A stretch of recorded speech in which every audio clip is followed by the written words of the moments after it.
What are you doing in my closet? Well, I gotta say, I am very happy that you're here because I just recently started a video series right here in my closet where I invited some really awesome people to get in my closet and we recorded the conversations for you.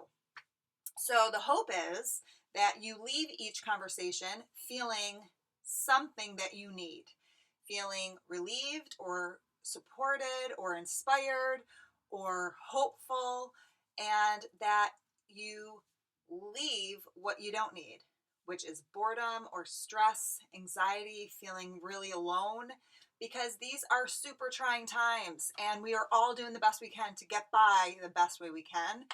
And oftentimes it helps to hear other people share similar feelings and offer words of insight or hope or funniness. Yeah.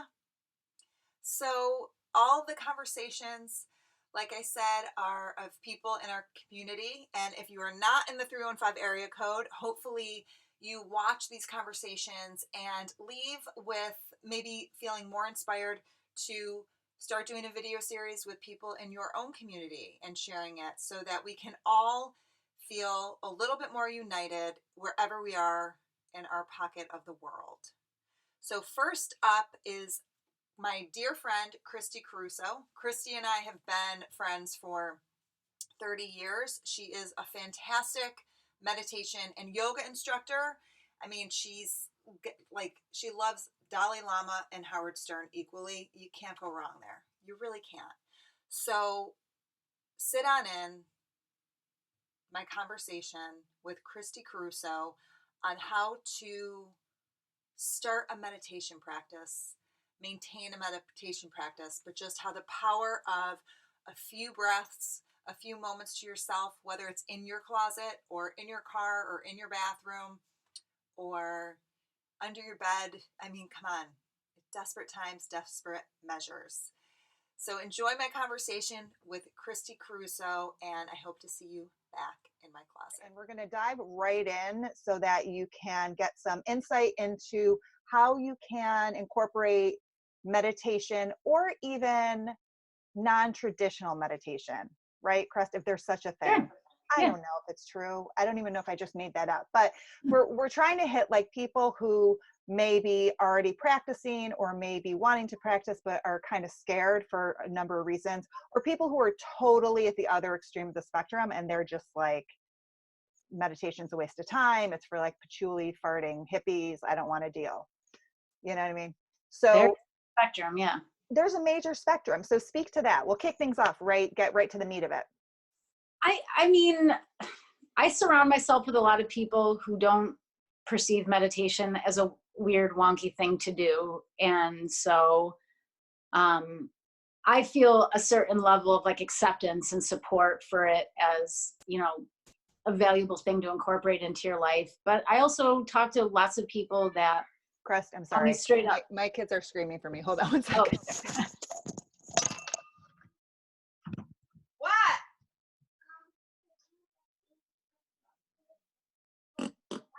God. Okay. I told my children like not to interrupt me unless they're bleeding, literally, like unless someone's bleeding. And they want a chocolate chip bar and they start screaming, panicking as if like someone died and it's because they want a friggin' granola bar. Okay. Anyway, you're not giving me parenting advice. Maybe I should be meditating right now on that. No. Okay. So the spectrum, like if you were to take someone who is currently practicing meditation, someone in the middle who wants to practice but maybe is just not as motivated or a little scared or just misinformed, and then someone at the other spectrum who maybe it just like isn't into it whatsoever, what would be like one thing you would tell each section? Well, the people that are already practicing, I would just say keep practicing. You know, just maintain it. It's not about, well, I'm going to meditate for a week or a month or a year and then I'll get the benefits of it and I'll just kind of let it fall to the wayside. Just keep doing it and make it as normal and it's almost like mental hygiene. I think we've used that term before, and you kind of appreciated it, that it's like brushing your teeth, you know, doing anything that you would do in a day, just keep at it. For the people who, you know, are in the middle, I would probably suggest to, again, you know, practice. The experience is really the only way that we get a true clear picture of what that is going to do for us. And the benefits are not always tangible. You know, it's very different than like physical exercise, where it's like, oh, I feel like my back is stronger. I can see that my arms are bigger. It's not as tangible. It's more of a felt thing. It's developed over time. So the people that are in the middle and maybe have tried it a little bit, I would probably ask them more questions about like, well, what have you noticed? And, or what were you thinking you might notice that you haven't noticed yet? Because it does develop over time. And some of these things are more subtle and just felt, and not necessarily as tangible as bigger muscles. The people who are like, hell no, I don't meditate, I can't sit still, I would probably be more apt to go through some of the misconceptions about meditation with them, because I think the misconceptions, some of them really get in the way of people signing up to try, you know. And it's something that, you know, you don't have to go to a class, you don't have to read a book. I mean, can that be of value? Absolutely. I've received an incredible amount of value from working with teachers and reading books and listening to people talk about meditation. But, you know, if someone is really like, I can't do that, or I don't want to do that, then I would probably start with the misconceptions, or ask them why. You know, it's one thing to like tell people what they should do, as opposed to listening to what their feelings and thoughts are about it, and why do you feel that way. You know, nobody likes to be told what they should do. I mean, there's but that's what I do I kind of do that for a living, you know, to a certain extent. It's like, put your right foot forward, you know, take a breath in. Like you back it with science, which is like, you can't fight with that. You know what I mean? So people so like when you were saying that you may not be able to sense a change right away. Yeah. What's one thing that does happen to your body right away, even if you can't feel it, so that it at least can enhance people's desire to want to meditate? Like, you may not feel it for a month, but like right away, by sitting for 5 minutes, maybe that's not the right number, but like 10 minutes, I mean, there's been studies that show that 5 minutes a day for 8 weeks did change people's physiology and their you know, their biochemistry. For what benefits of that? Like, so it changes it, but how is it helping them?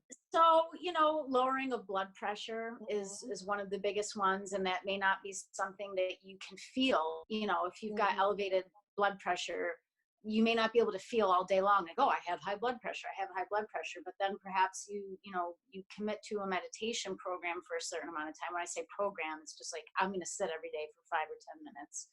And then you go back to your well check, and they're like, oh, your blood pressure is down. And you know, there's so many scientific studies. Some of them are a little bit more general, like people are sleeping better, people report lower stress levels. But then there's like really sciencey stuff, like there's an enzyme called telomerase, and it's associated with the longevity of your cells. And to just put it in the most simplest terms, they're saying that meditators, it's like an anti-aging, you know, component to meditation. And so they're really trying to study the body to a very, you know, microscopic level to see what's going on with people who engage in meditation. And a lot of these studies are being done with people that haven't meditated before. You know, a lot of studies are done with people that have been meditating, and there's critics of that like, you know, that, you know, you should study someone who's never done it before and see if there's a benefit. But it's like, no, that's not the case, because these benefits accrue over time and they develop over time. So if you study a Buddhist monk who's been meditating, you know, for hours every day for 40 years, and you get a snapshot into their brain and their chemistry, that tells us something about that level of meditation. But then if a study is done where we just pull random people out and say, okay, you're going to meditate for 8 weeks, and then we're going to test A, B, and C, each type of study has its own benefits. It reveals just different things.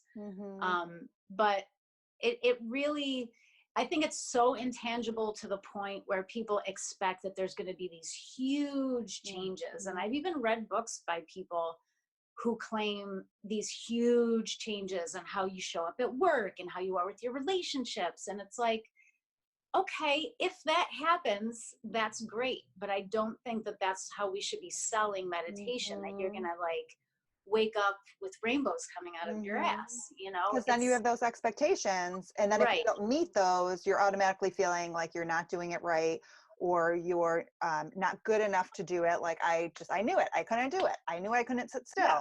So like if we're thinking of specifically with everything going on, everybody's home, tons of distractions happening, whether it's kids or animals, or just you usually don't work from home and now you are, and you're excited because you get to do your laundry and work and get stuff around the house. So you keep getting like kind of dinged all over the place. What would be a way that you would offer for people to start meditating? Like how frequently that's actually manageable for people who are new to it and who are really looking for a way to just refocus, stay present, not be as distracted by like all the dopamine hits and the excitement. What would you say? Well, I think the simplest advice would be, and again, the conversation, like you said, might be different depending on if people have meditated before, have never meditated a little bit, used an app to meditate. Let's say let's say someone who's never done it. They're never done it. Yeah. I would just say, find a quiet place in your house, if that exists right now. Even if it's the garage or the backyard, I'm in my or the basement closet, or a linen closet. Yeah.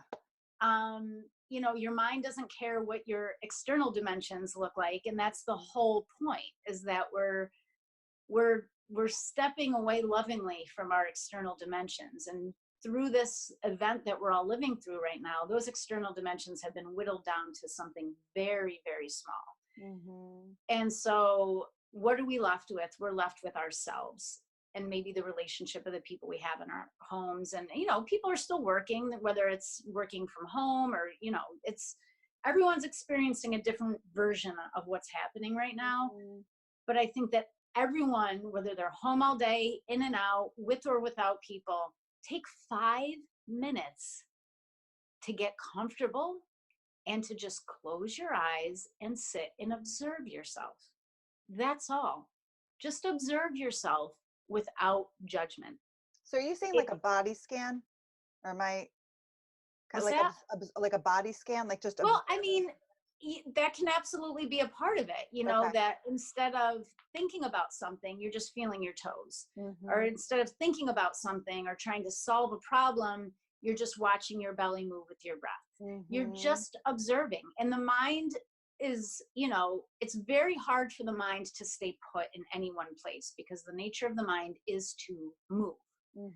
And that's where the non-judgment and loving kindness is so important, because and that's the biggest misconception I hear, is people tell me, and I just heard it again a few weeks ago, I can't meditate because I can't get my mind to turn off. And it's like, you're not supposed to turn your mind off. You're supposed to watch it lovingly. That's it. And so, we have physical sensations, we have thoughts, we have emotions that can be felt in certain parts of our body. And all of it, all of what I just said is what we're observing in meditation. Now, with practice and perhaps the commitment to a certain technique, like in mindfulness meditation, you focus on the edge of the nostrils. And so you place the mind there, and there's sensation. It's very subtle. The air's a little bit cooler going in than it is coming out. But there's a little bit of feeling when you're just focused on the edge of the nostrils. So in mindfulness meditation, you put the mind there. When you notice the mind isn't there, you don't beat yourself up. You just go back over and over and over and over. And that is the practice of meditation. I love that. I love how simple, like you, like over and over, but I love that you're talking about like something that we can immediately feel. Like we're focused just the way our toes are moving, but I love the cool air in, isn't that what you said, and warm Mhm. air out? Mhm. So if that's all, I don't want to say all you're focusing on, but being able to focus on something that's so immediate, like Yeah. you're not judging it. It just is what it is. It's cold Well, air that's what out. meditation is. It's focusing on That's what's awesome. immediate. It's Yeah. focusing on what's happening now, as Mhm. opposed to what happened yesterday, last week, or a year ago, or what we anticipate, anxiety, what's going to happen tomorrow, next week, or next year. So it's present moment awareness that's being experienced through the immediacy of something direct. And that's why the breath is such a universal meditation anchor, because everybody's breathing. Everyone is always breathing. It's never not there. So you may want to focus on breath at the navel, at the chest, at the edge of the nostrils. You may want to feel all three at the same time and really immerse yourself in how your body is breathing in multiple places. But the breath is always there. And that's why it's one of the most widely used anchors for the mind. But that doesn't mean the mind is going to stay put. And so when the mind doesn't stay put, that's when people think they're failing meditation, or that they're not good at meditation. And that's the BS. That's not the case at all. We're trying to befriend what we find when we actually listen and pay attention to what's here. And if you have an extraordinary amount of troublesome thoughts and worries, it can be daunting to all of a sudden shut everything out and just be hearing all of that. But that's what you're sitting with who and what you are in that moment, without expectation, without thinking I should be calmer, I should worry less. You're letting the mind almost run on its own, like a parade going by. You're just watching the parade. You're not screaming at it to, like, I want to see more red balloons, or you guys should be moving faster, or wait, I like this part, slow it down. You just stand there and watch the parade. And you just let it happen. Yeah. Without judging it, without beating yourself up. And there may be times where you can experience a break between your thoughts. And that's a beautiful moment of present moment awareness. And if you don't have one of those for 8 months, it doesn't mean you stop meditating, because you're still improving your immune system, shutting down the fight or flight response, and soothing your nervous system. Your body's being given a break to maybe focus on digesting your food, because you're not, doing all this activity. The body can really go into that rest and digest mode of the nervous system. So you're benefiting whether your mind is cuckoo bananas or placid and calm, like I love that. I love all the things you just said about your immunity and your digestion. And some people, I feel like the majority of people do want to be able to digest well and have a high immunity, especially right now. And more than anything, you just offered so many tidbits, like people who are visual and who may think they're doing it wrong. They can use the parade as the example. And they can imagine you screaming for more red balloons, which was great. For anybody who's feeling an immense amount of responsibility, specifically right now. So whether you're a parent or you're an educator or you're a parent, and a lot of times we're playing multiple roles, right? Your own company or someone else's company, but you just have tons of people reporting to you, looking to you for the answers, looking to you to be like the saving grace and the calm, the lighthouse. What would be one thing, if you could recommend for those people, those leaders, to do to find a sense of calm within meditation? I know you offered a ton of specific examples, but specifically for that population, like, I can't stop. It's just, there's so many people. And when I do stop, like you said, that daunting feeling of hearing all the thoughts, like if those, I'm going to rewind for a little bit. And so just specifically pausing, we go fast because we don't want to feel what we're feeling a lot of times. You don't want to hear what we're saying to ourselves. So if those thoughts are coming up, what would be something that you would recommend if it's too much, or if someone wants to get up and leave? Like, what would be a I try to encourage people to never underestimate the strength of their mind. And so a lot of times we are a victim of our own self-talk. So if you're saying to yourself, I can't do this, I gotta get out of this, you can either react to that thought and get up and go, or you can pause, notice what it feels like in your body. You know, what is this thought creating as far as sensory, you know, whether it's a tightening of the stomach or just a feeling of like you're crawling out of your own skin, and just try to sit with it. You know, we're so programmed to just, oh, the car's a little too hot, I'm going to turn some cool air on. Oh, I got a ding, I got to get up and get it, you know. Or you know, we have this list of things we should be doing, and meditation doesn't take that away, but it does offer a refuge, even if it's for just a few moments, where you are giving yourself permission to tend to yourself and just yourself. And so if someone is not willing to give themselves even 5 minutes of permission every day to not need to control something, solve something, you know, make other people happy, checking off your to-do list, you know, it's like, if you're not willing to give yourself 5 minutes, then you're definitely in a, what I would think to be not a healthy balance with being in a leadership position. Because I think a good leader leads by example. And so, you know, for me, being a yoga and meditation teacher, if I went 5 years without doing yoga or meditating, I would not feel like a good leader. And so, you know, refilling your own tank so that you can be of service to others, to me kind of seems like a no-brainer. Yet it seems like so many people just empty out to the point of being like physically and spiritually and emotionally and mentally anemic, because they're not taking care of themselves properly. So, you know, the more demands you have on your life and on your energy, the more you should be dedicating to, you know, finding that refuge and taking a break and giving yourself guiltless permission to just be with yourself and to see what's going on. Totally. And knowing that you will be showing up better for yourself and for other people. Like a lot of times when we think about taking time out for ourselves, we put a lot of pressure on like that not being the front burner, because that's just for us.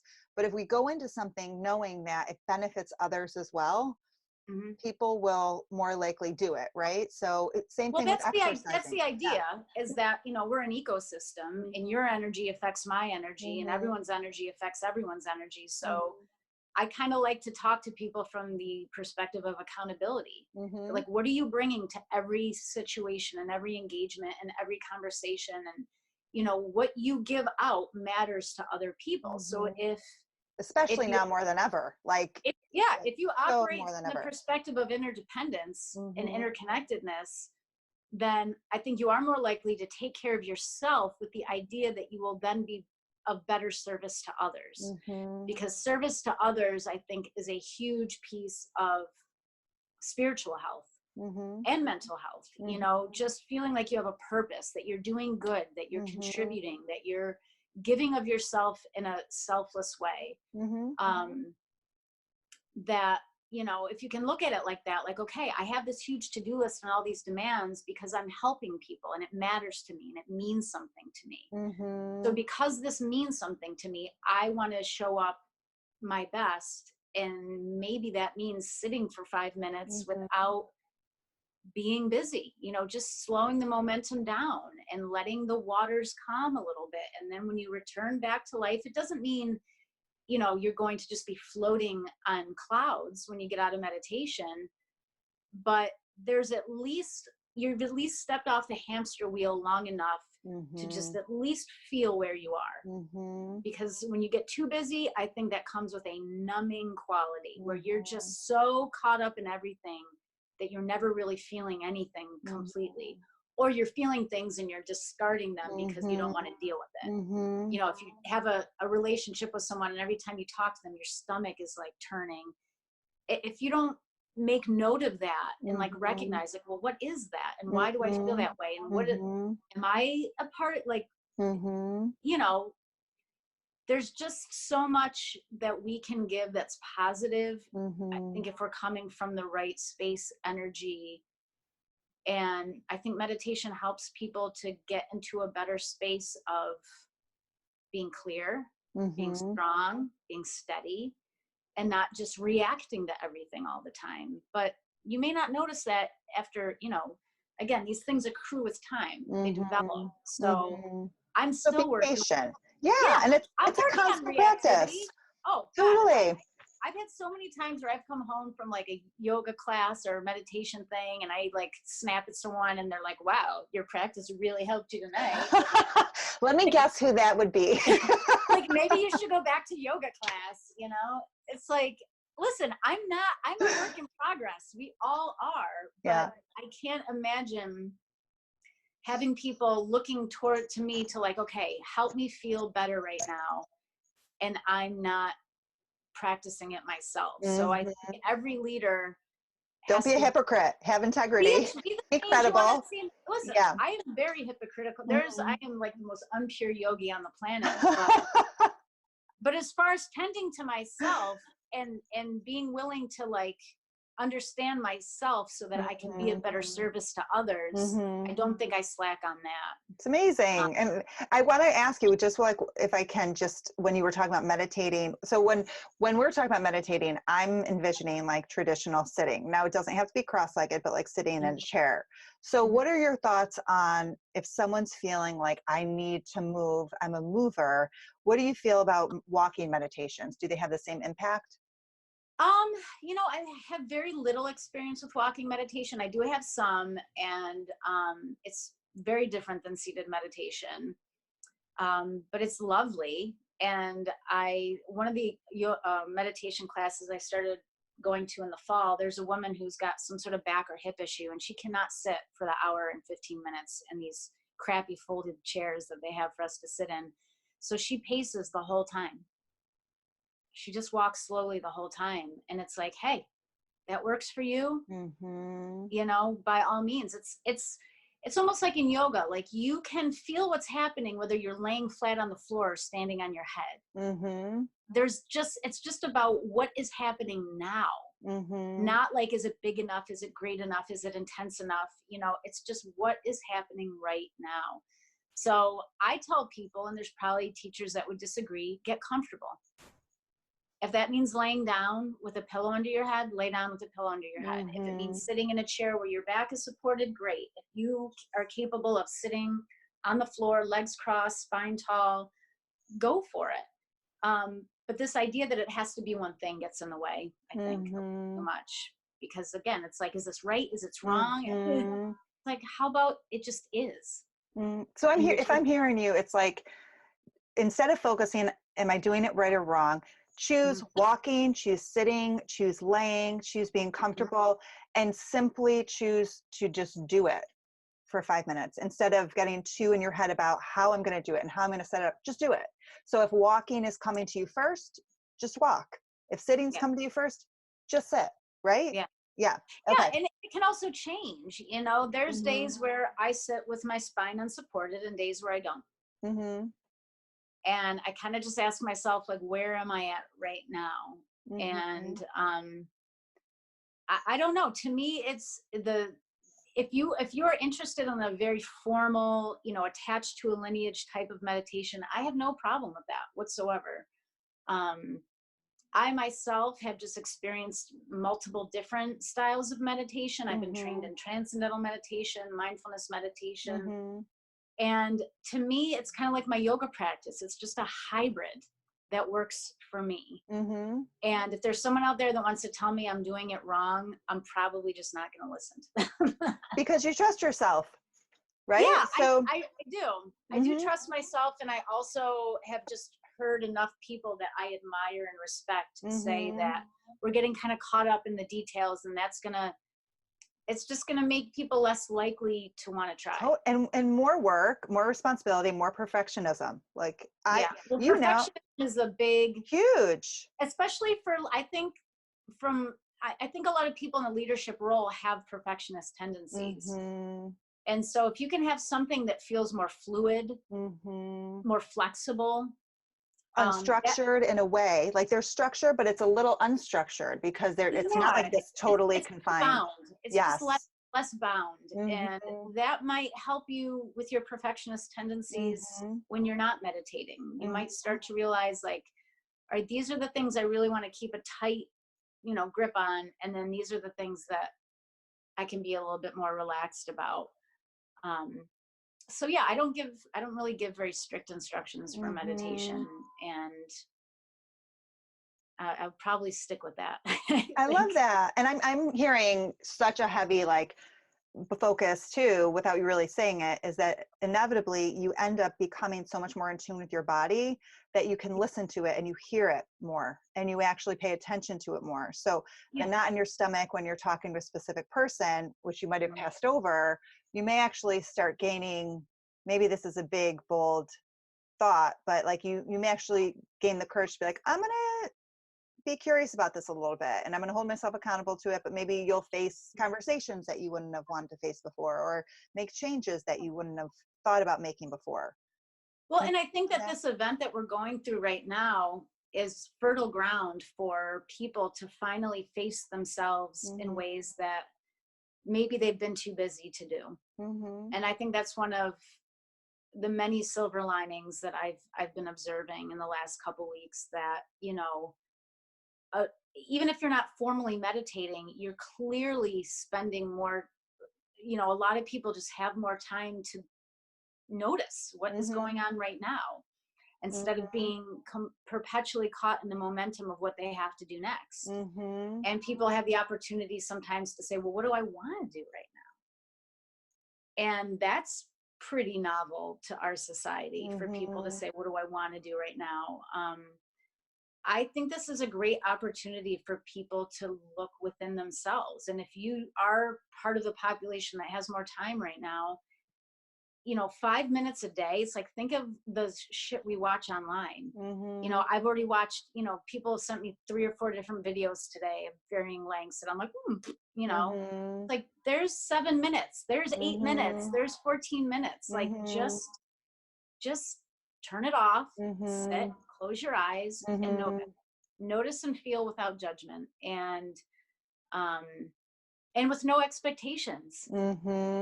That's the biggest. So, because you and I have been good friends for so long, that you also know I have like the energy of like Animal on the Muppets. Like, I can go like to that like extreme. And so sitting down to meditate was not at the top of my priority list a couple years ago. And I feel like I just hit capacity. I was feeling really burned out. I don't even know if you and I really talked about that, but I was just feeling like swirly and something has to give. So it reminded me when you said about expectations, like did I have any? Probably a little bit. Like, I wanted some relief. So that was an expectation, but I started 2 minutes in my car. I would park my car somewhere where nobody could find me. It was usually a cemetery, just because no one could find me there. They're lovely. And they're beautiful. And I would just sit in my car with my headphones in my ears and my sunglasses on. And it felt like a vacation. It really did, because it was like, wait a second. And I also talked to you about like the scientific benefits. So I knew that going in, which helped me. So I was like, I get to sit here, not thinking about what to do next, or hearing my name, or having to text someone or email someone, and just realize that it's benefiting me and it will benefit other people. And I feel like it needs to be more accessible, that people realize like it can be 2 minutes. You can be in your car. You can be walking. You can be doing it in a way where it's for you. So the expectations kind of soften a little bit. Can you speak to that? Yeah. I mean, it's definitely an opportunity for us to sort of reclaim the essence of who we are, that has nothing to do with our identity, the car we drive, the job we have, the relationships we have. It certainly has that feeling of just kind of being liberated and stripped away from everything that you identify as, this is who I am. Such a great word. Totally liberated. I love it. But at the same time, I don't believe necessarily that meditation should be looked at as like, I'm running away from my problems, because we're not just tuning out, we're tuning in. So there may be times like, my son moved to Colorado a couple years ago, and like the whole 6 months leading up to his departure, I probably cried through 85% of my meditations. Not the whole time, but I would definitely like get just, that tsunami of emotion when you realize he's leaving. And I never looked at that time period as I'm having shitty meditations. It's like, that's just what was happening then. And I let myself feel it. I rode the waves out. I felt myself coming back, just sort of the aftermath of the wave coming through. And then after he left, when I got back, same thing. I was a little weepy for, a couple weeks. And then I noticed that these feelings that start in the physical body, like the tickling of the nose and, when you're about to cry, that they were just happening less and less. And so I never thought I'm having terrible meditations, because to me, meditation is sitting with what is. You're being instead of doing. So in the time span of being, a wave comes through, then that's what you observe. And that's what you feel. And I love that. I love it, because it sounds like what you're saying is, when you were having those moments where you would get emotional, instead of doing it, which happens too, not saying it's right or wrong, but it seems like more, like you've said, fluidity a few times. It seems like more of a flow, like not attaching to it. So oftentimes when we're not in that space of observing it, our thoughts and our emotions get intermingled like a knot in a ball of yarn. And so we start thinking, so we almost get pulled more into, it's a release, but it's also within our head. Whereas this is like, it seems like a cleaner release in a way, because we're not tangling our thoughts. Right. Well, I mean, I feel like the thoughts could often trigger the wave, or the wave would come and then that would trigger the thoughts. And they were absolute, they're never not a part of each other. But it's just being friendly with what's happening.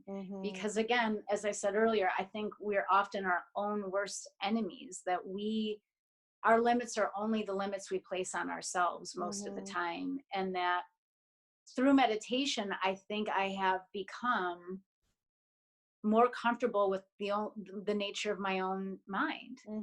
And I feel more capable of working with it in a constructive way, and using my ability to work with myself skillfully to enhance the life, the external dimensions of my life. So, everything's an inside job. That's what Buddhism teaches, yoga teaches it.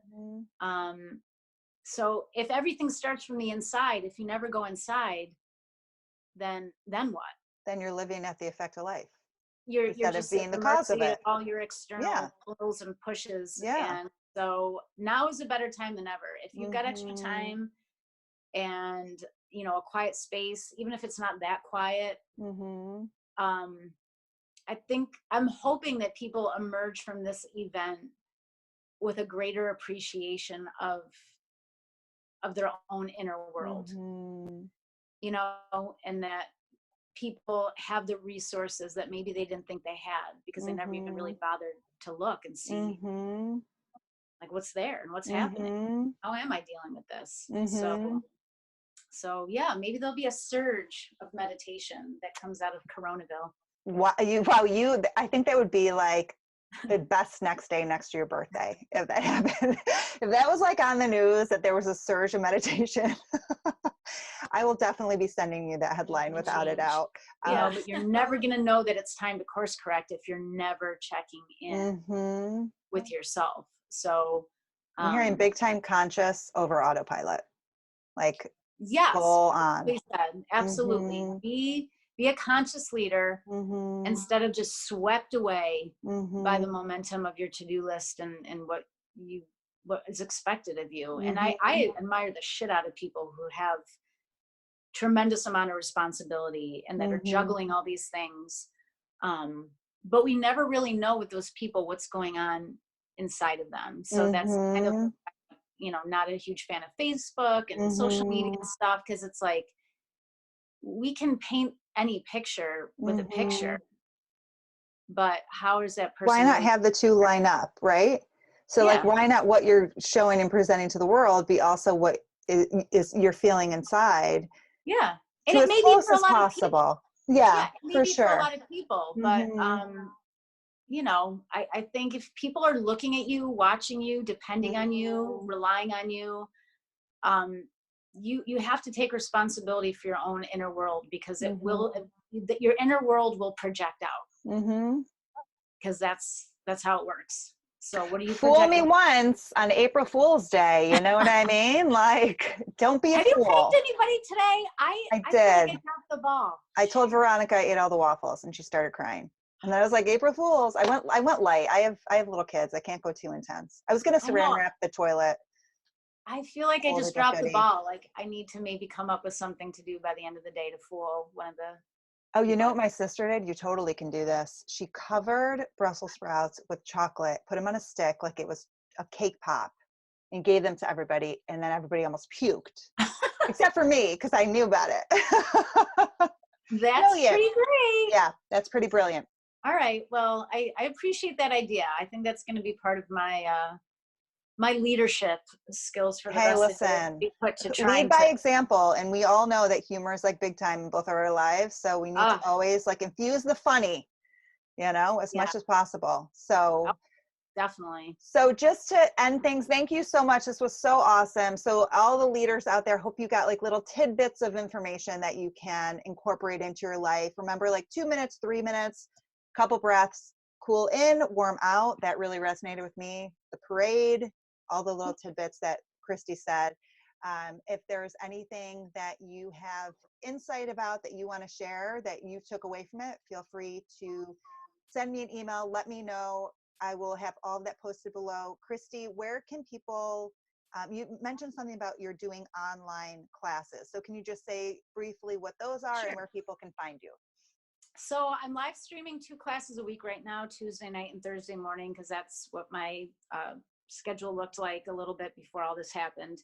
And if you go to studio8academy.com, you'll be able to find my classes. And then I have a YouTube channel right now, which I never thought I would have, but I'm posting videos that are sort of brief and sort of eclectic on there. Just during this trying time. It's Root Down Wellness is the name of my channel, and anybody can go anytime.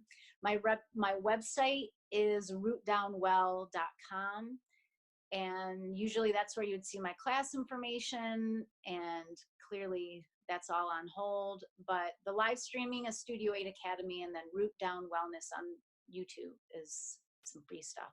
So awesome. And also on Kristy's website, she also has a blog, which is fantastic. So if you want to subscribe to it, or if you just want to read it once in a while, I always get such great insights from you that I've been really struggling. Really I haven't love. written one since Corona landed, and I've had like 4 different attempts to sit down and write. Yeah. I haven't been able to like find the right words of what I want to say right now. But I'm working on it. Meditate on it. You know what I mean? I will. All right, Kristy, thank you so much. Thank you so much. And we will definitely see each other soon. I love you. I love you. So there you have it. I hope that you enjoyed our conversation and were able to take away even a sliver of insight back into your life so that you could realize the importance of giving yourself 2 minutes, 5 minutes, 15 minutes to carve into your day, to check in so that you don't freak out or burn out, and realizing that benefiting yourself in that way inevitably benefits those around you. Be safe, and I hope to see you next time back in my closet.